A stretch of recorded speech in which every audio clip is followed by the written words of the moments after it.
પારડી પોલીસે ગાંજાના જથ્થા સાથે ટેમ્પો ચાલક અને દમણના મુખ્ય સપ્લાયરને દબોચ્યો। ભેંસલાપાડા પાસેથી 2.8 લાખનો મુદ્દામાલ જપ્ત કર્યો। વલસાડ જિલ્લામાં નશીલા પદાર્થોની હેરાફેરી ડામવા માટે પારડી પોલીસ એક્શન મોડમાં છે। બાતમીના આધારે પારડી પોલીસે ભેંસલાપાડા 3 રસ્તા પાસેથી નાકાબંધી કરી દમણથી ગાંજાનો જથ્થો લઈને આવતા એક શખ્સને ઝડપી પાડ્યો છે અને ગણતરીના કલાકોમાં ઝડપી આ માલ આપનાર દમણના મુખ્ય આરોપીને પણ જેલના સળિયા પાછળ ધકેલી દીધો છે।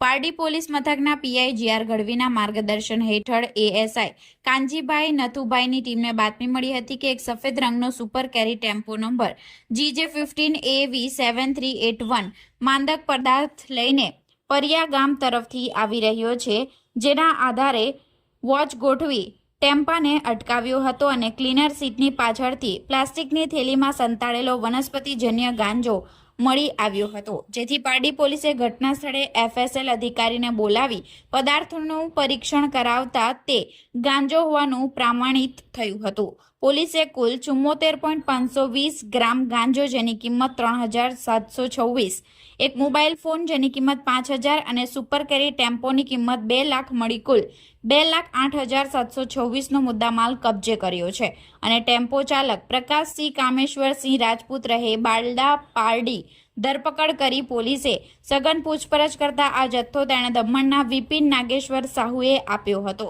પોલીસે તાત્કાલિક કાર્યવાહી કરી આ કેસના મુખ્ય સૂત્રધાર અને માલ સપ્લાય કરનાર વિપિન નાગેશ્વર સાહુ રહે ભીમપોર દમણની ધરપકડ કરી છે। અગાઉ તે વોન્ટેડ હતો, પરંતુ પોલીસે ટેકનિકલ સર્વેલન્સ અને બાતમીદારોની મદદથી ઝડપી પાડ્યો છે।